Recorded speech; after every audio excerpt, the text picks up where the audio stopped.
बिस्मिल्लाहिर्रहमानिर्रहीम। अस्सलाम वालेकुम नाजरीन, कबीर वाला पॉइंट के साथ मैं हूं जाहिद सिंधु। नाजरीन, तहसील कबीर वाला की जानी पहचानी शख्सियत आज हमारे प्रोग्राम में मौजूद है। तो आज हम करने वाले हैं इनका इंटरव्यू। पहले इन्होंने जो है सियासत से आगाज किया, लेकिन इस वक्त जो है ये एजुकेशन डिपार्टमेंट से तल्लक रखते हैं। तो हम इनका वेलकम करते हैं। गुलाम अब्बास साकी साहब, सबसे पहले आपका वेलकम करते हैं कबीर वाला पॉइंट पर। बहुत शुक्रिया भाई, थैंक यू। अच्छा सर, आपका असल नाम तो गुलाम अब्बास साकी है और भी नाम है आपका, वो बता दें क्या नाम? देखिए, नाम तो मेरा गुलाम अब्बास साकी है, लेकिन उसको थोड़ा सा शॉर्ट करके मैं खुद को जीए साकी कहता हूँ। अच्छा सर, आप जो है सोशल मीडिया पर भी बहुत ज्यादा एक्टिव हैं और बहुत से लोग आपके फॉलोअर्स भी हैं। तहसील कबीर वाला की बात करें, बल्कि अगर हम सैलाब की बात करें तो सिंध तक, बल्कि इंडिया तक आपको बहुत ज्यादा सराहा जाता है, आपकी वीडियोस, आपके तजिए को। तो आप ये बताएं कि आपका तल्लक कबीर वाला के किस इलाके से है और आपकी इब्तदाई तालीम आपने कहां से हासिल की? जी जाहिद भाई, मेरा ताल्लुक फाजिल शाह, जो एक बैकवर्ड इलाका तो मैं उसे नहीं कहूँगा, बहुत जरखेज इलाका है, लेकिन चूंकि लबे दरिया है तो इस वजह से मैं उसे थोड़ा सा इस तरह से कह सकता हूँ कि मतलब बिल्कुल दरिया के किनारे पे एक बड़ा ज़बरदस्त और जरखेज जो कस्बा है, वहाँ से मेरा ताल्लुक है और तहसील कबीर वाला ही है।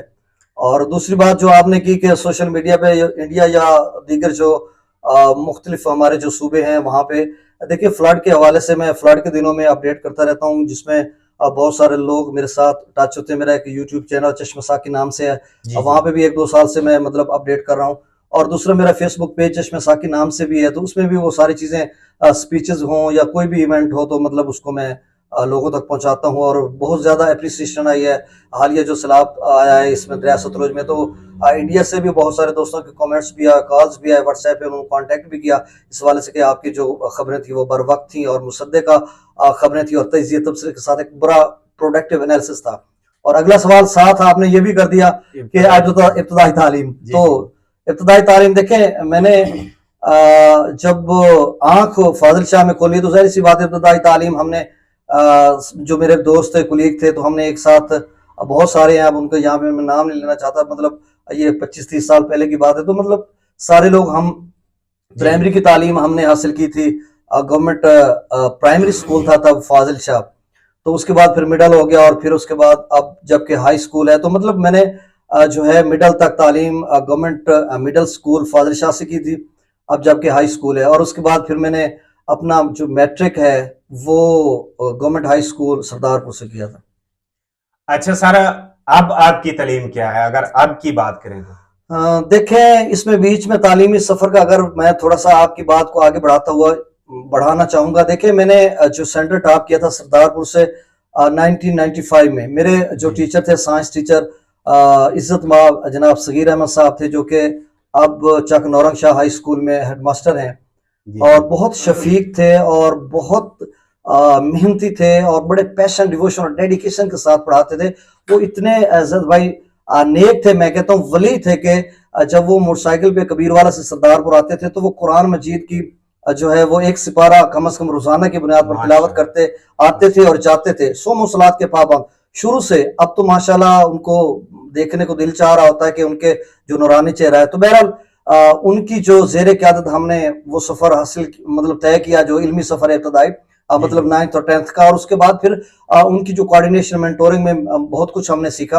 और साथ हमारे जनाब मोहम्मद अजमल खां थे, वो हेडमास्टर, बतौर हेडमास्टर रिटायर हुए हैं और फौत हो चुके हैं, अल्लाह ताला उनको खरीके रहमत करे। उन्होंने बहुत कुछ हमें सिखाया भी, पढ़ाया भी। तो मतलब उसके बाद जब मैंने सेंटर टॉप किया था सरदारपुर का, उसके बाद मेरा एक जैद भाई बहुत जज्बा था कि मैं मतलब पता नहीं क्या कुछ बनने जा रहा हूँ, इस तरह से। टीचर्स की मोटिवेशन भी थी, एक कैरियर काउंसलिंग भी होती है। तो उसके बाद फिर मैंने एमरसन कॉलेज था, अब तो यूनिवर्सिटी बन गया, 2020 में उसको यूनिवर्सिटी का दर्जा दिया गया। तो उससे कबल वो एमरसन कॉलेज था, तो वहां पे मैंने एडमिशन लिया और वहां पे मैं प्री इंजीनियरिंग में एडमिट हुआ, तो मतलब एनरोल हुआ। तो उसके बाद पार्ट फर्स्ट मैंने क्लियर कर लिया बड़े अच्छे नंबर से। उसके बाद मेरे चंद दोस्त थे, वो मुझे लेकर लाहौर चले गए, क्योंकि उस वक्त इतना ज्यादा एक बलूगत का जो दौर था, तो उसमें मतलब एक पता नहीं होता था कि बंदे को मैं आया कि ये कौन इस ट्रिप पे जा रहा हूँ, वापस लौटूंगा या नहीं। तो मतलब वहां लाहौर में गया तो वहां पे काम काज के सिलसिले में दोस्तों के साथ, तो मतलब वहां रह गया जी 6 माह, फिर 1 साल, फिर 2 साल। तो मतलब मेरा वो जो FSC का जो सफर था वो मुकम्मल अनफॉर्चुनेटली ना हुआ। फिर मैं घर आया, घर से फिर मैं उधर लाहौर गया, एक लाइसेंस अथॉरिटी है वहां पे काम करता रहा। जी उसके बाद फिर एक जो एक फैक्ट्री है जो मेरे ख्याल में आप उसका नाम डायनामिक स्पोर्ट्स वेयर इस तरह का कोई नाम था, चूंग के साथ, लाहौर के साथ, ठोकरनार नियाज बेग, वहां पे मैंने काम किया उस फैक्ट्री में। तो मैं एक दिन, बड़ा अच्छा वाकया है जैद भाई, जरा सुनिएगा, ये बच्चों के लिए मोटिवेशन भी है। जी जी तो देखें 95 में मैंने मैट्रिक किया, उसके बाद 2005 में, 2005 में मैंने FA किया। तो बीच में अगर दोबारा 96 में मैं इनरोल हो जाता अगर पहली क्लास में, तो भी मैं मैट्रिक कर लेता। जी जी तो एक दिन ऐसा हुआ कि जज्बा मेरा था आगे पढ़ने का, लेकिन कुछ फाइनेंशियली प्रॉब्लम थे और बहुत ज्यादा कोई बराबर तरीके से कैरियर काउंसलिंग, जैसा कि मैंने पहले कहा, थी तो सही, लेकिन इस कदर नहीं थी कि हमें इस कदर मोटिवेशन मिलती, क्योंकि हम रूरल एरिया से बिलोंग करते थे, तब बैकवर्ड इलाका था। तो बहरहाल, तो एक दिन ऐसा हुआ कि मैं वहां से जब आया, अच्छा, मैं जब डायनामिक स्पोर्ट्स वेयर में वहां पे गया ना, तो मैंने जब उनका जो GM थे, उनको मैंने मैट्रिक की सनद दिखाई, वो मैट्रिक की सनद रखते थे, और उन्होंने देखे ऊपर मार्क्स देखे तो वो हैरान रह गए, कहते हैं बेटा आपने आगे पढ़ना था। मैंने कहा जी फाइनेंशियल प्रॉब्लम था तो इस वजह से मैं यहाँ पे आ गया। तो उस वक्त ना 2002 में कंप्यूटराइज कार्ड बने थे, वो मैंने उनको दिखाया, तो वो साथ वाले बैठे हुए जो लोग थे उनको कहते थे कि ये देखें, ये कंप्यूटराइज कार्ड इस तरह का बन रहा है, 2002 की बात कर रहा हूँ। जी जी तो खैर उसके बाद फिर मैं वो ना एक चरड़ पिंड गालबन नाम था उसका, डिफेंस में, वहां से साइकिल पे वहां से इधर चूंग पे आता था। मेरे ख्याल में 20-30 किलोमीटर गालबन बनता है कमोबेश, मैं अगर सही कह रहा हूँ तो। जी जी अच्छा, तो इतना सफर करके मैं साइकिल पे आता था, तो मतलब मैंने बड़े वो पापड़ बेले जैसे पापड़ कहते बेले, हैं। जी जी तो उसके बाद ना ऐसे मुझे ख्याल आया कि यार मैं आगे नहीं बढ़ सकता, बड़ा टैलेंटेड था, मतलब मैं अपनी तारीफ क्या करूं। जी तो जी उसके बाद मैं एक दिन ना वहां से न्याजी एक्सप्रेस पे बैठा, जब मैं घर आ रहा था, तो उसके बाद मैं इधर सीधा मुल्तान चला गया। वो पुरानी यादें, एमरसन कॉलेज में पढ़ते थे, गोलबाग इधर उधर घूमते फिरते थे। तो मेरे ख्याल में वो जनवरी का महीना था गालबन। तो वहां से मैंने फॉर्म लिया और FA का मैंने दाखिला भेज दिया। फिर FA मैंने किया, मतलब फर्स्ट डिवीजन से अच्छे मार्क्स से किया, 2-3 महीनों में मतलब कंबाइन मैंने कर दिया, तैयारी कर ली। उसके बाद 2005 के बाद फिर मैं मतलब खेती बाड़ी में इधर उधर, फिर वही हालात, वही उसी तरह के। फिर मैंने आकर 2011 में BA किया। फिर कंटिन्यूसली मैंने B.Ed कर लिया। 2011-12 का सेशन था मेरा, यूनिवर्सिटी ऑफ एजुकेशन मुल्तान से B.Ed किया। फिर उसके बाद B.Ed के बाद फिर मैंने डिस्टेंस BGO बहादुर ज़की यूनिवर्सिटी से मास्टर इन इंग्लिश लिटरेचर में किया। फिर उसके बाद ऐसा, हाँ, उससे पहले ना 2015 में मतलब एक थोड़ा सा सियासी एक मुझे ओहदा भी मिला था, बहरहाल वो भी आप बात जी करेंगे। जी तो मतलब मैं ये बताऊं कि मैंने मास्टर इंग्लिश लिटरेचर में किया था, और उसके बाद फिर आगे भी सफर जारी रहा।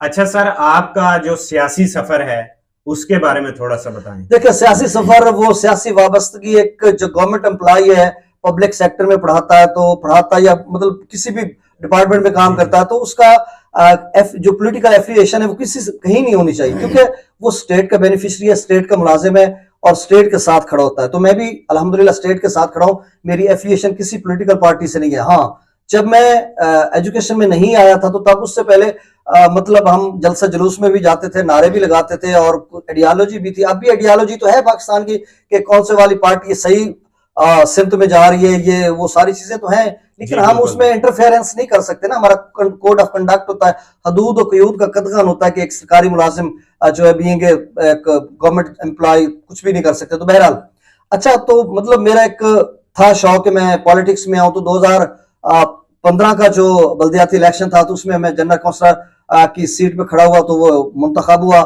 जनरल काउंसलर इलेक्ट हुआ फाजिल शाह से।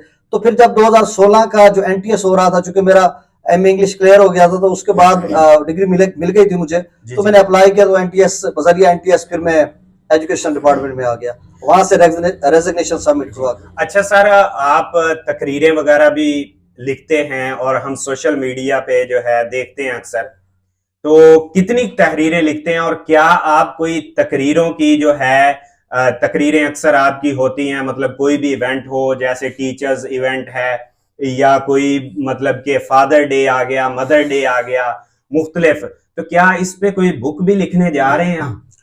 जायद भाई देखें, बहुत सारी स्पीचेस मेरी लिखी हुई हैं और वो अगर मैं उनको एक साथ इकट्ठा करूं तो 2 बुक्स बन सकती है, एक भी बन सकती है, उसके खास से पेजेस बन सकते हैं। और मैंने तकरीबन कमोबेश हर इवेंट पे लिखा है और एक चंद एक मोबाइल से भी लिखे हैं। और मतलब जो कौमी इवेंट्स होते हैं उन सारों पे मैंने तबाजमाई की और बहुत अच्छा लिखा, लोगों ने सराहा भी है पंजाब भर, बल्कि इंडिया से भी बहुत सारे दोस्तों के कमेंट्स आते थे। और वहां पे भी जो मेरा यूट्यूब चैनल है उसके एनालिसिस में जाए तो वहां से जो इंडियन है वो भी जो उर्दू बोलते हैं हमारे मुस्लिम वहां पे हैं, तो वो अपने स्कूल्स या इदारों में तकरीरें करवाते होंगे तो वो भी।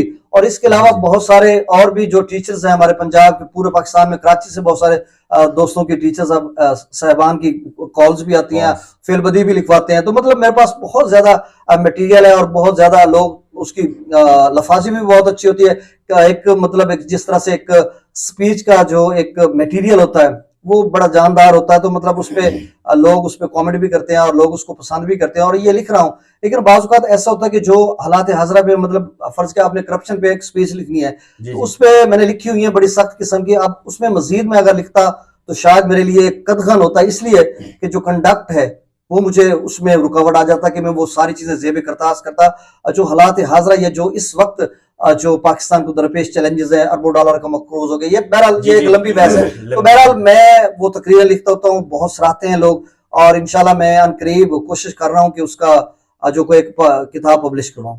अच्छा सर, आप सोशल मीडिया पर काफी जो है वो एक्टिव होते हैं। आपके माशाल्लाह अगर हम फेसबुक पेज और फेसबुक के और यूट्यूब के फॉलोअर्स मिलाएं तो 1 लाख तकरीबन आपके फॉलोअर्स हैं। अक्सर हम भी आपके साथ वीडियोस में होते हैं, हमारा एक बहुत अच्छा सफर है यूट्यूब का। तो सर ये आप एक टीचर हैं तो आप इस तरफ क्यों आए, क्यों एक्टिव होते हैं इतने? जैद भाई बहुत अच्छा सवाल आपने किया। देखिए टीचर्स का जो कैरेक्टर है ना वो एक मल्टी डायमेंशनल है। एक टीचर जो है ना सिर्फ हम किताबें पढ़ाने के लिए नहीं, मैं गवर्नमेंट से इस वक्त 48,000 आप समझ लेके मैं 48,000 तनख्वाह ले रहा हूँ। जी जी। तो उसमें सिर्फ मैं यही जाकर किताबें पढ़ाऊं और किताबें पढ़ाने के बाद जो कोर्स कंटेंट है या जो करिकुलम हमें दिया गया सिलेबस जो भी है एनी हाउ वो मैं पढ़ाने के बाद बस मेरी ड्यूटी खत्म 6 घंटे के लिए। तो उसके बाद 24 घंटों में से 18 घंटे में क्या करूं? अगर मेरे अंदर इतना पोटेंशियल है, कैपेबिलिटी है और मेरे अंदर कॉम्पिटेंसी है तो उसका यूटिलाइज जो है बाकी लोग भी करें। मिसाल के तौर पे अगर कंडक्ट है, मैं पॉलिटिकल जो है वो चीजें उसको जेर बहस नहीं ला सकता, मैं वो तमाम चीजें जेर बहस नहीं ला सकता बीइंग जो गवर्नमेंट एम्प्लॉय के पब्लिक सेक्टर में मैं अपनी जॉब करता हूँ कि मतलब इदारों के खिलाफ, अपनी रियासत के खिलाफ या कोई ऐसा जो मेरे कंडक्ट के खिलाफ हो, जो मैं जिस दिन मैंने अपना कॉन्ट्रैक्ट साइन किया था तो उसमें वो जो ऑर्डर मिले थे तो उसके अगेंस्ट में जाऊं, ये मेरे लिए बहुत बड़ा मसला था। और इसको मैं फॉलो करता हूँ। वो तमाम जुमला जो मेरा एजुकेशन सेक्टर की जो मेरी हायर अथॉरिटीज हैं या जो मेरे मैं उन्हें बॉस कहूंगा कि उनकी जो इंस्ट्रक्शन हिदायत उन पे मैं बिल्कुल अमल करता हूँ। अच्छा, रही बात कि आपने कहा कि वो क्यों बनाए, इस तरफ क्यों आया। देखें, सबसे पहले तो मेरा यूट्यूब चैनल बनाने का जो मकसद था वो ये था कि जो मैं स्पीचेस वगैरह लिखता हूँ या जो मेरे अंदर ख्यालात हैं या जो मैं मेंटोरिंग कर सकता हूँ, कैरियर काउंसलिंग कर सकता हूँ, या मैं अपने जो ख्यालात है, आइडियोलॉजी, मेरा विजडम, मेरी डॉक्ट्राइन, उसको मैं अगर बच्चों तक पहुंचा सकता हूँ तो मेरे पास प्लेटफॉर्म कौन सा है। तो सर भाई ये मैं सोच रहा था, बहुत सारे टीचर से बात हुई तो उन्होंने कहा जी आप ऐसा कि आप सोशल मीडिया पे थोड़ा एक्टिव हो जाएं। फिर मुझे जरूरत महसूस हुई, मैंने यूट्यूब चैनल बनाया। फिर चैनल जब मैंने तकरीरें मुख्तलिफ की, इंटरव्यूज किए, जो हिस्टोरिकल इंटरव्यूज है, पार्टीशन ऑफ इंडिया के तनाजुर में जो हमारे इस्लाफ ने कुर्बानियां दी और कितना मुश्किल था कि आने वाले 10, 20, 30 साल के बाद, बल्कि अभी 4-5 साल के बाद वो लोग नहीं होंगे जिन्होंने अपनी आंखों में बनता पाकिस्तान देखा। तो मतलब वो चीजें मैं रिकॉर्ड का हिस्सा बनाना चाहता था कि आने वाली नस्लें हमारी देखें कि हमने इस पाकिस्तान की खातिर हमारे असलाफ ने कितनी कुर्बानियां दी। बहरहाल एक लंबी बहस है।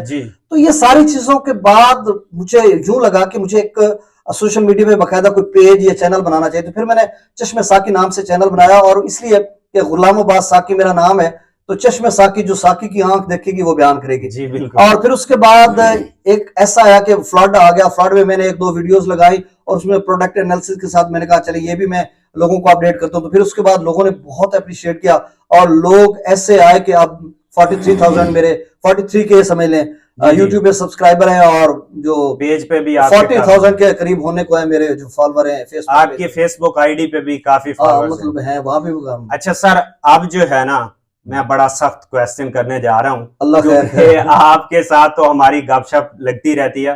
और अक्सर हम सुनते हैं कि आप जिस स्कूल में भी जाते हैं आपकी हेडमास्टर साहब से नहीं बनती, इसकी क्या वजह है? क्या ये क्वेश्चन सही है?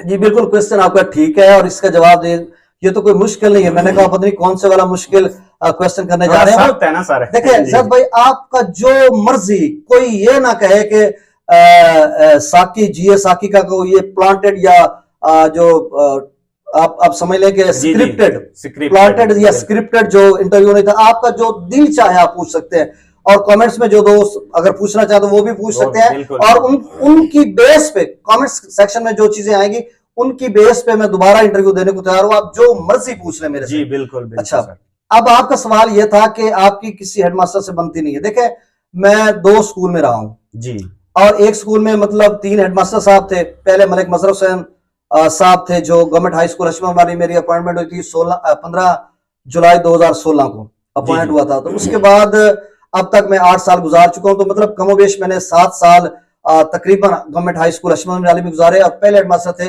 मलिक मजहर हुसैन टुट्टी साहब, उनसे भी मेरा बेहतरीन ताल्लुक रहा। लेकिन बेहतरी के लिए मैं किसी भी लेवल पे जाने के तैयार हूं, इसलिए कि बच्चों की फेवर के लिए। जब जैद भाई हम गवर्नमेंट के जो टीचर हैं, एम्प्लॉयज हैं, मतलब मैं टीचर हूं, जितने भी डिपार्टमेंट में गवर्नमेंट के पब्लिक सेक्टर में काम कर रहे हैं, वो भाई गवर्नमेंट के जो एम्प्लॉयज हैं वो अवाम के टैक्सेस से तनख्वाह लेते हैं। बिल्कुल सर। अब कुछ टीचर्स कहते हैं कि कोई मतलब एक किसी पेरेंट्स में से कोई बंदा आके पूछ रहे कि मेरे बच्चे को आपने काम मतलब होमवर्क नहीं दिया, पढ़ाया नहीं, ये वो, तो वो टीचर्स कुछ महसूस करते हैं। और मैं फख्र महसूस करता हूं कि कोई मुझसे आके पूछे कि आप इतनी तनख्वाह लेते हो और आप ने क्या किया, मतलब ये सारी चीजें। तो बेहतरी के लिए मेरा उनसे इख्तलाफ रहता था, इसमें तो कोई दो राय नहीं है। और वो फिर कोड ऑफ कंडक्ट का भी ख्याल रखता था कि मतलब जो चूंकि उनके सबऑर्डिनेट के तौर पे मैं काम कर रहा था, तो मतलब जो चीजें मेरे इख्तियार में नहीं थे, अपने डोमेन में रहते हुए मेरा इख्तलाफ रहा मलिक मजहर अब्बास साहब से। फिर उसके बाद चौधरी हनीफ सिंधु साहब भी इंचार्ज टीचर है, उनसे भी थोड़ा बहुत इख्तलाफ रहता था। लेकिन ये सारे जो दोनों हेडमास्टर साहब हैं ये फिर कोऑपरेट करते थे। अगर मैं कोई सजेशन देता या कोई भी मैं डिफर करता किसी भी चीज से, तो वो उसको देखते, उस पर रिव्यू करते, नजरसानी करते। अगर मेरा वो ठीक होता, मतलब बच्चों की बेटरमेंट के लिए या स्कूल की बेटरमेंट के लिए, तो मतलब उस पर वो नजरसानी करते और फिर उसको इम्प्लीमेंट भी करते। और इसी तरह फिर जनाब अख्तर अली साहब हैं, बहुत अच्छे हेडमास्टर हैं, बहुत अच्छे। मेरा उनसे बहुत सबसे ज्यादा उनसे इख्तलाफ बना है और आगे चल के मैं आगे भी बताऊंगा कि उनके खिलाफ मैंने एक वीडियो भी बनाई थी। उन्होंने एक मुझे कैरियर अपना एक काउंसलिंग लेटर भी जारी किया था। तो बहरहाल उसमें डिटेल में नहीं जाना चाहता। तो वो सारी चीजें चूंकि यहाँ पे मैं जेर बहस नहीं लाना चाहता, मतलब लाइव इंटरव्यू में अपना मामला था। लेकिन मैं अंदर की चार दीवारी की बात थी, लेकिन इख्तलाफ रहा। तो वो इख्तलाफ की बेस क्या थी? कोई मेरा जाती उनके साथ कोई वो नहीं था कि मतलब हम का कोई जाती कोई क्लैशेस थे या कोई इख्तलाफ था, ऐसा कुछ भी नहीं था। वो बच्चों की बेटरमेंट के लिए था। वो भी बहुत सारी चीजें थी जो मैं यहाँ पे जेर बहस नहीं लाना चाहता। असातिज़ा किराम के हवाले से भी था और दीगर और ज्यादा मसाइल थे, तो उस पर मेरा इख्तलाफ हुआ। फिर उसके बाद हेडमास्टर साहब ने भी 2 कदम आगे बढ़ाया और मैंने भी बढ़ाया, और बीच में हमारे साथ जो कंप्रोमाइज करवाने वाले थे वो जनाब सैफ रहमान साहब थे जो SST थे, और दूसरे चौधरी मोहम्मद हनीफ सिंधु साहब। इन दोनों मेरे पास आए चल के मेरे प्राइमरी पोर्शन में कि आपका इख्तलाफ जुड़ता नहीं है और हमने एक टीम वर्क के तौर पर जनाब अख्तर अली साहब की कैप्टेंसी में काम करना है, तो हम आपके पास चल के आ गए हैं, तो आप इस इख्तलाफ को छोड़ें, तो मतलब आप फिर से हम एक साथ हो जाते हैं। फिर मुझे वो लेकर चले गए हेडमास्टर साहब के पास, और हेडमास्टर साहब भी पहले से बैठे थे, तो हमारा वो आपस में वो कंप्रोमाइज सुलह हो गई।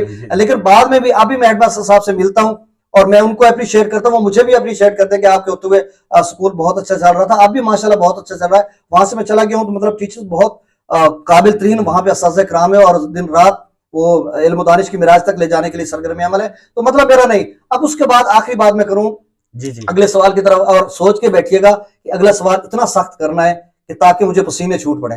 तो अब जबकि मुझे 1 साल होने को कि मैं गवर्नमेंट हाई स्कूल फाजिल शाह में गया हूं, वहां पे सीनियर हेडमास्टर जनाब मलिक फजल अब्बास खोखर साहब, उनसे भी मेरा इख्तलाफ आया। और जुमला वहां पे जो टीचर्स हैं, मतलब जितने भी वहां पे, उनके साथ भी इख्तलाफ क्या है, बेहतरी का इख्तलाफ है।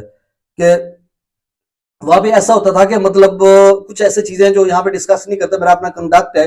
लेकिन मैं जब उनसे बात करता था तो कुछ चीजें अच्छा सर, मसाइल बनते आपके थे। जो सारी गुफ्तगू है उसका मतलब ये था कि बच्चों की बेहतरी के लिए आपका हमेशा जो है, वो चाहे टीचर्स हैं, चाहे वो स्कूल के मुलाजिम हैं, चाहे हेडमास्टर साहब हैं, उनके साथ इख्तलाफ होता है तो बच्चों की बेहतरी के लिए जी होता है, ऐसे ही बिल्कुल कह रहे हैं। बिल्कुल ऐसे ही है। और मतलब अब तो उधर बाकी जो फादर, सर क्या इख्तलाफ था, क्यों था, वो आपका एक स्कूल का अपना मामला है, वो उसको हम नहीं छेड़ेंगे, कि वो स्कूल के अंदर ही रहे तो बेहतर है सर। जी अल्हम्दुलिल्लाह। जी अब जैद भाई बिल्कुल हमारा जो है एनवायरनमेंट बहुत अच्छा बन चुका है। जी जी उधर फाजिल शाह में भी और हेडमास्टर साहब भी हमारे साथ फुली कोऑपरेट कर रहे हैं, टीचर्स भी कर रहे हैं, हम उनके साथ कर रहे हैं। तो एक टीम वर्क के तौर पे हम वहां पे काम कर रहे हैं। और जनाब मलिक फजल अब्बास जो सीनियर हेडमास्टर हैं, उनकी कैप्टनसी में जेर क़यादत में हम अपना अपना काम कर रहे हैं। और एक टीम वर्क के तौर पर जैसे काम किया जाता है, पैशन डिवोशन और एक जी डेडिकेशन के साथ। बाकी रही बात, एक सवाल यहाँ पे मैं थोड़ा सा मतलब एक जुमला देना चाहता हूँ कि जी जी सवाल तो आप करेंगे जी जी कि देखें, मेरे से किसी ने जो मेरे अंदर जो भी, मैं एक दरवेश सा बंदा हूं, कैपेबिलिटी है मेरे अंदर, जो कॉम्पिटेंसी है, जितना भी मैं मतलब मेरे अंदर कोई पोटेंशियल है, जी जी उसका यूटिलाइज 10%, 10% भी किसी ने नहीं लिया। चाहे मैं हशमत मिराली में था तो भी 10% में अपना वो इस्तेमाल कर सका हूं डोमेन में रहते हुए। ये मैं बात करूं कि जो मेरी डोमेन है, अब मैं एक टीचर हूं तो मैं कहूं कि जी मैं हेडमास्टर की सीट पर, नहीं, ऐसी बात नहीं है। जो मेरी डोमेन है जी उसमें जी रहते हुए मेरे से काम नहीं लिया गया। अब भी मैं कह रहा हूं, पिछले दिनों मैं सोच रहा था कि मैं इस्तीफा दूं और छोड़ दूं इसको, जब मैं काम ही नहीं कर रहा भाई, इतने पैसे ले रहा हूं, मतलब 48,000 ले रहा हूं और मेरे से क्या काम लिया जा रहा है।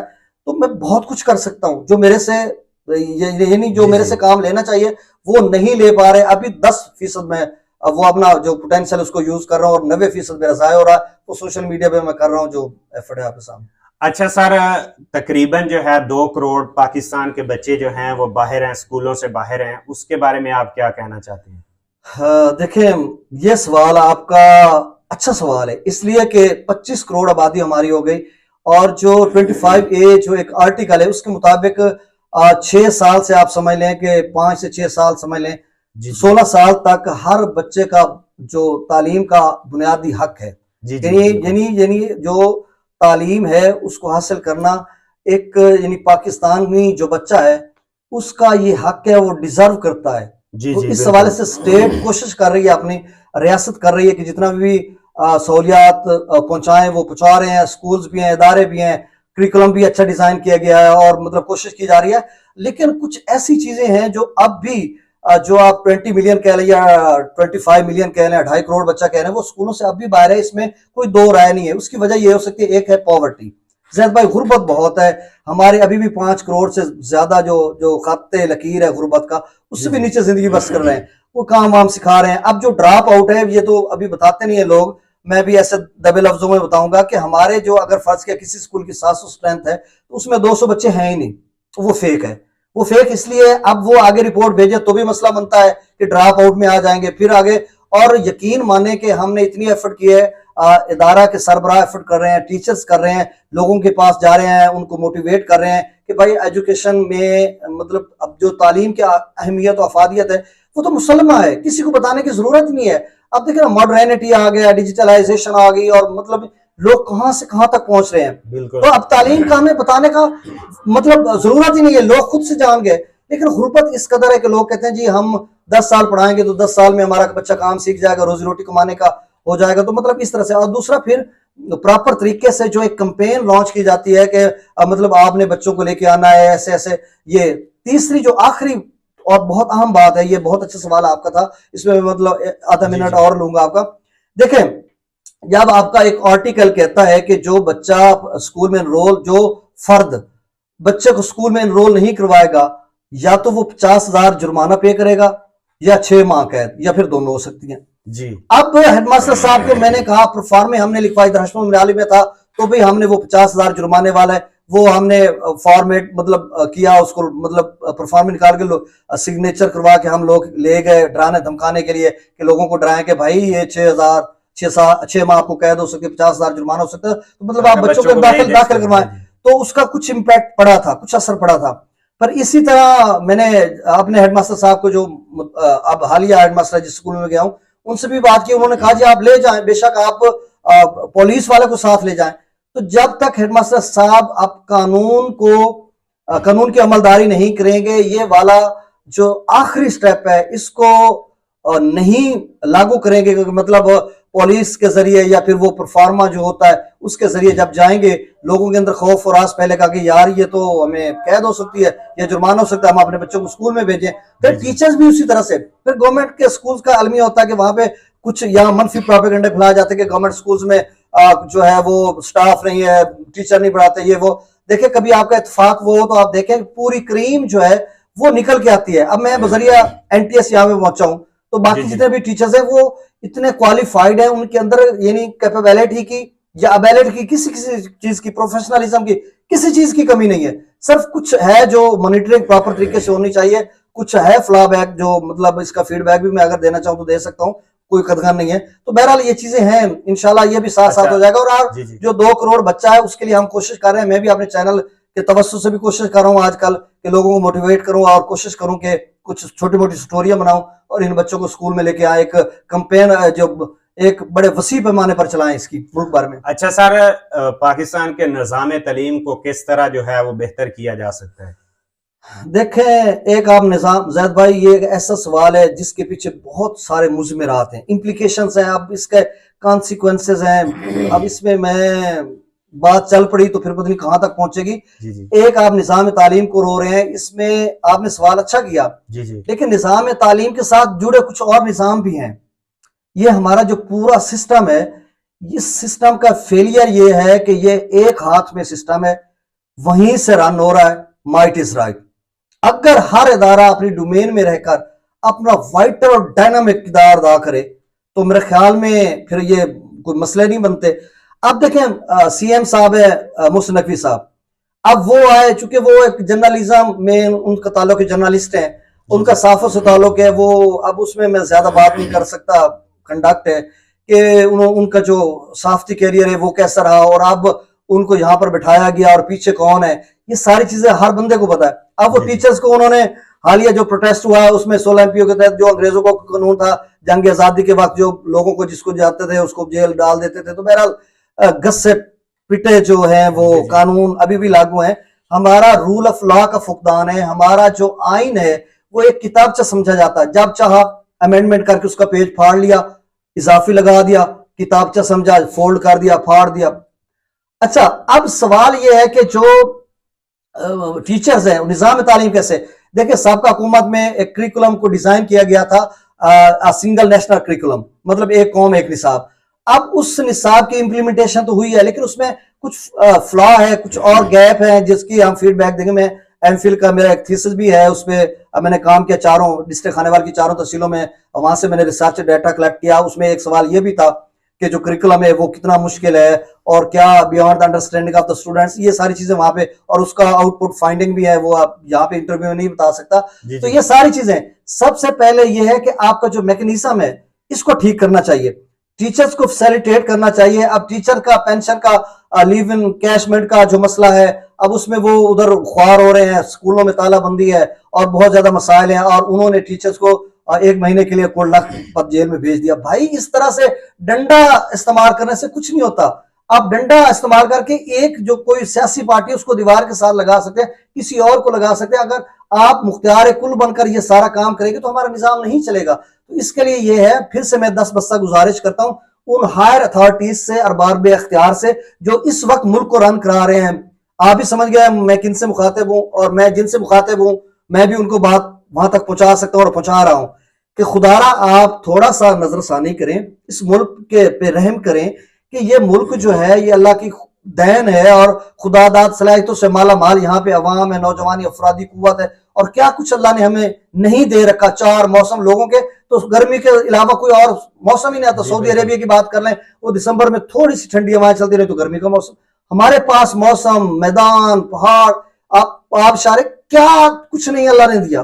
भाई आप मेहरबानी करें, आप अपने डोमेन में रहकर जिनका जो काम है उनको करने दें। अब आप टीचर्स को रिहा करें, जो उनके मुतालबात हैं, जायज जो मुतालबात हैं उनको पूरा करें। और उसके बाद अब रही निजाम तालीम में यह है कि देखें जो एक करिकुलम अच्छा दें, टीचर्स को ट्रेनिंग दें, और टीचर्स जब आपका विजन फुल नहीं होगा, वो अपने उसको कौम को बिल्ड नहीं करेगा, ऐसी विजनरी कौम जो खुददार, बाज़मीर और बाकिरदार कौम होगी, तो इस निजाम तालीम को बेहतर बनाने के लिए बहुत सारी चीजें हैं। ये मैं मतलब एक आधे मिनट में नहीं बता सकता। तो ओवरऑल इसके अंदर जो इंटरफेरेंस है या जो इजाफी ड्यूटियां हैं उनको खत्म करना चाहिए और टीचर्स को टेंशन कम देनी चाहिए। उनकी जो रिटेंशन है सिर्फ और सिर्फ स्टडी पर फोकस हो, वो 6 घंटे काम करें, बस उसी पे काम करते रहें। मर्दमशुमारी ये कर दें वो कर दें, कुछ भी नहीं, वो और कोई चीजें मतलब और लोगों को हायर कर लें। तो इस तरह से ये निजाम चल सकता है। अच्छा सर, आजकल के जो सियासी समाजी दौर चल रहा है, इसमें आप क्या देखते हैं? इसके बारे में आप क्या कहना चाहते हैं? देखिए, इसका बेशतर जवाब तो मैं इसी साहब का सवाल में दे चुका हूं। बस यहाँ पर मैं सिर्फ इतना बताऊंगा कि देखें, सियासी और समाजी जो है, एक तो हम बतदरीज अखलाकी पस्ती का शिकार होते जा रहे हैं। उसकी वजह यह है कि नफरतें कदूरतें फैलती जा रही हैं, सेक्ट बन गए, हम फिरका वारियत में एक्सट्रीमिज्म आता जा रहा है, फिर फिरका वारियत में हम जा रहे हैं। और इस कदर ना, जब हम किसी से बात करते हैं, किसी बच्चे से बड़े से, तो मतलब कोई अदब को मलूज खातिर नहीं रखा जाता। ये चीजें मैं हैमरिंग होती है मेरे माइंड पे कि यार हम किस तरफ जा रहे हैं।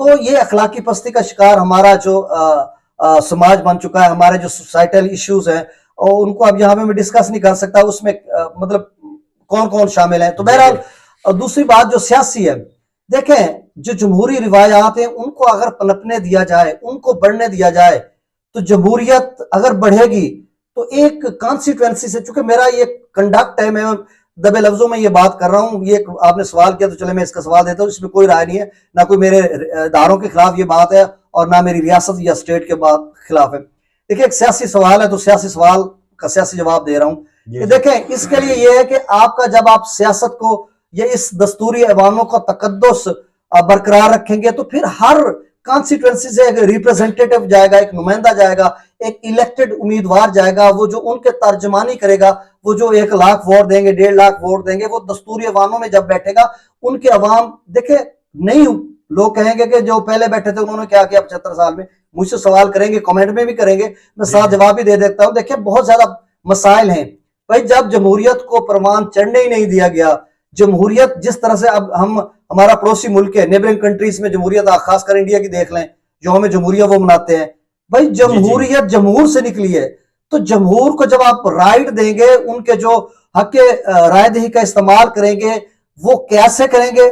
मतलब उसको, जिसको वो वोट देना चाहते हैं उसी को दें, किसी और के पलड़े में डाल दिया जाए, ये भी। और दूसरी बात यह कि देखें, जब तक हर इदारा अपनी डोमेन में रहेगा, सियासी अगर यहाँ पे सदारती निजाम नहीं है, सियासत है, तो फिर सियासी ऐवान बाला, ऐवान ज़ेरी का जो तकद्दुस है वो भी बरकरार रहे, दस्तूरी ऐवानों का बरकरार, दस्तूर जहां पे बनते हैं, और जो नुमाइंदे हैं वो खासकर जो अपने अवाम के नुमाइंदे इलेक्टेड है, जिन जिन हल्कों से आते हैं, कॉन्स्टिट्यूंसी से आते हैं, वो उनकी नुमाइंदगी करे। वहां पे जो मसाइल है, अगर एजुकेशन का मसला है, पीने के पानी, साफ पानी का मसला है, दीगर इंफ्रास्ट्रक्चर का कोई भी मसला है, तो उसको वहां पे असेंबली के फ्लोर पर हाईलाइट करें। तो अनफॉर्चुनेटली करते भी रहे हैं लोग, लेकिन वो कोई फ्रूटफुल नहीं हुआ। और सबसे बढ़कर यह कि जब हम मिन हैसुल कौम इनफरादी तौर पर हर बंदा अपना रोल और वाइटल और डायनामिक किरदार अदा करेगा कि मैं खुद को ठीक, जब मैं एक उंगली किसी की तरफ करता हूं, 4 मेरी तरफ हैं, जब मैं खुद को ठीक करूंगा तो ऑटोमेटिकली हर बंदा इनफरादी तौर पर इंडिविजुअली खुद को ठीक करेगा, तो सारा सिस्टम ठीक हो जाएगा। और जमहूरियत को अगर बढ़ने दिया गया तो यह मुल्क खुशहाल हो जाएगा। अगर हर यानी टेन्योर के बाद इसको उतारो, इसको ऊपर ले आओ, इसको उतारो, ये धींगा मुश्ती, ये आंख मचौली होती रही, तो फिर ये अरबों डॉलर का मकरूज पाकिस्तान और आगे पता नहीं क्या होगा। अच्छा सर, आपने कहा अरबों डॉलर का जो है पाकिस्तान मकरूज है, तो इसका जिम्मेदार किसको समझते हैं आप? जैद भाई, ये सवाल अगर तो मैं पॉलिटिकल लीडर होता, सियासी लीडर होता, तो मैं फिर भी शायद ना दे पाता, क्योंकि इसके लिए चले सर, मैं जवाब दे देता हूं।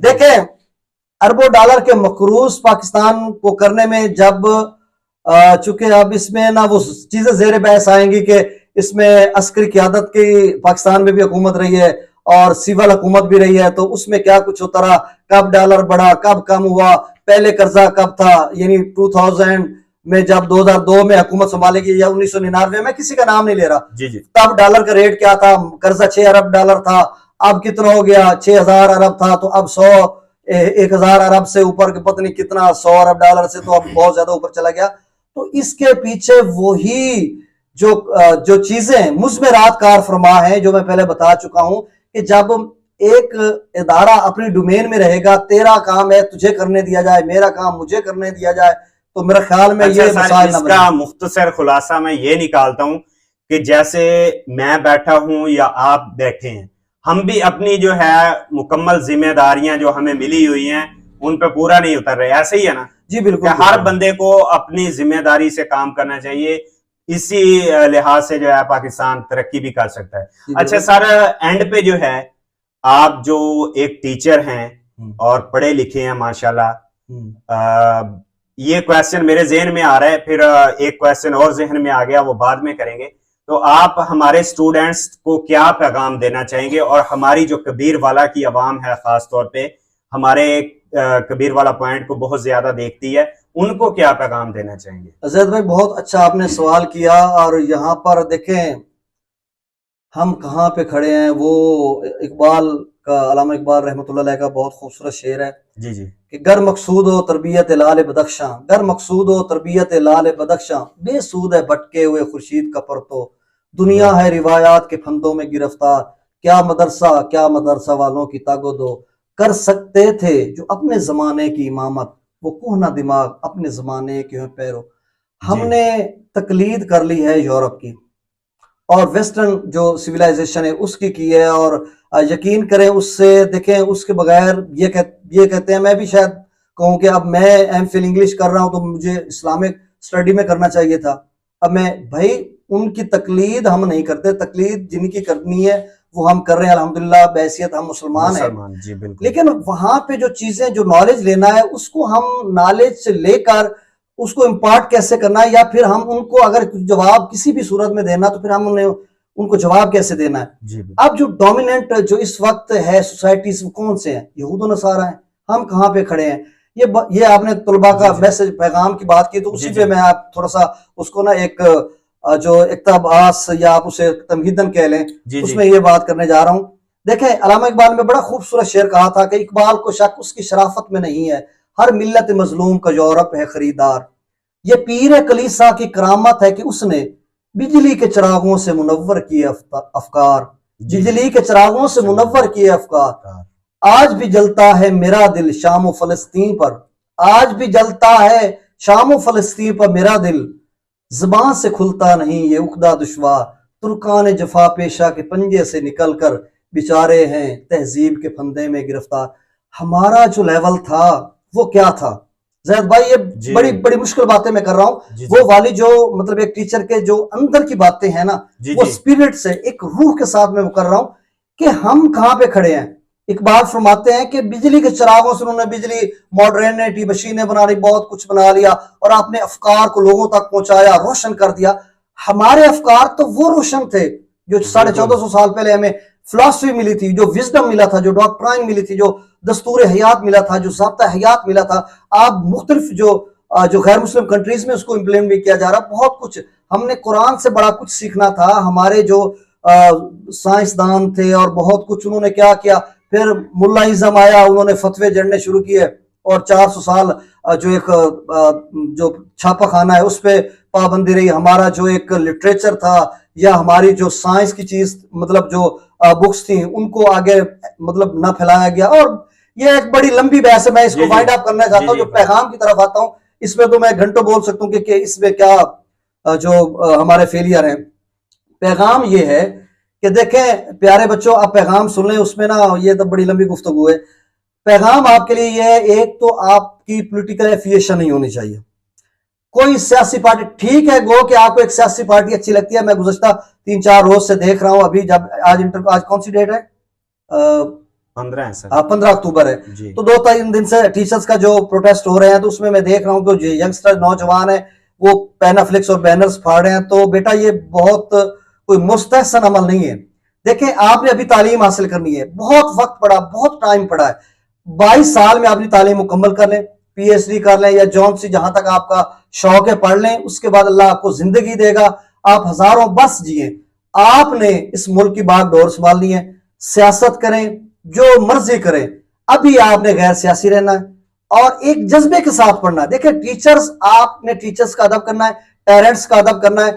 टीचर्स आपके रूहानी बाप हैं, उनका जो दिया हुआ अमानत, सदाकत, शराफत और दयानत का दर्स है, उसको लेके आगे बढ़ना है। और यकीन करें, जब टीचर आपको पैशन के साथ, विजन फुल होकर और एक डेडिकेशन के साथ पढ़ाएगा, तो यकीनन फिर आपके लिए आउटपुट मिलेगा और फिर आपको वो यानी इल्म दानिश की मिराज तक टीचर्स पहुंचाएंगे। और फिर अल्लामा इकबाल के जो आप हैं वो स्टारों पर शाहीन बनकर कमांड डालेंगे और फिर अफकार इकबाल को अपने उस यानी अपने वो ख्यालात के तनासुर में उनको यानी उनका इंतजाम करके, और कायद आजम के जो सियासी बसीरत थी जब पाकिस्तान हम हासिल हुआ था, तो उसको आगे जो उनका माटो था, काम काम और सिर्फ काम, ईमान इत्तेहाद तंजीम, इन पर अमल पैरा होकर जब आगे बढ़ेंगे, गैर सियासी होकर सिर्फ अपना जो आपका सिलेबस है उस पे और दीनी दुनियावी इल्म लेकर, तो फिर जब आगे बढ़ेंगे तो आपको मंजिल मिलेगी यकीनन। फिर बागडोर आपके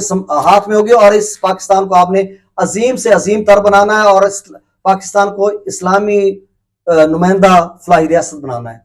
जी सर, बहुत बहुत शुक्रिया आपका सर, बहुत शुक्रिया। नेक्स्ट इंशाल्लाह अगर कोई कमेंट आए तो हम फिर जो है आपसे टाइम लेंगे और फिर इस पे जो है वो डिस्कस करेंगे। इस शेर के साथ मैं भी इजाजत चाहूंगा कि चिरागे जिंदगी होगा फरोजा हम नहीं होंगे, चिरागे जिंदगी होगा फरोजा हम नहीं होंगे, चमन में आएगी फसले बहारा हम नहीं होंगे, नौजवानों अब तुम्हारे हाथ में तकदीर आलम है, तुम ही होगे फरोगे बस में इम्कान हम नहीं होंगे। बहुत शुक्रिया जैद भाई, आपके साथ हमारा ताल्लुक है।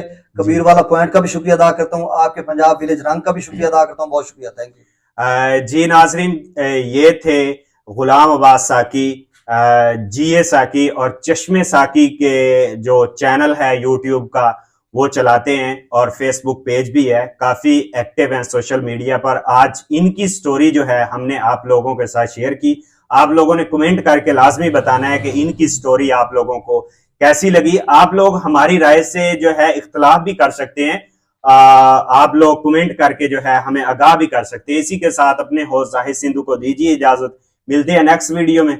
अल्लाह हाफिज।